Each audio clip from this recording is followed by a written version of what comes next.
Let's know about should and should have. Should R should have এর মধ্যে difference কোথায়, এটা মিনিং কি? should মিনিং হচ্ছে উচিত আর should have মিনিং উচিত ছিল। সাপোজ কোনো কিছু করা উচিত আর কোনো কিছু করা উচিত ছিল, সেটার মানে হবে should and should have। Example হিসেবে বলা যায় you should do it, তোমার এটা করা উচিত, তোমার এটা করা উচিত, you should do it। R should have কি আসবে, you should have done it, তোমার এটা করা উচিত ছিল, তোমার এটা করা উচিত ছিল, you should have done it।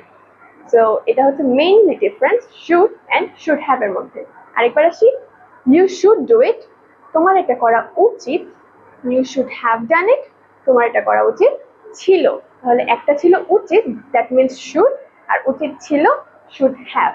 So this is basically the main difference between should and should have. Thank you.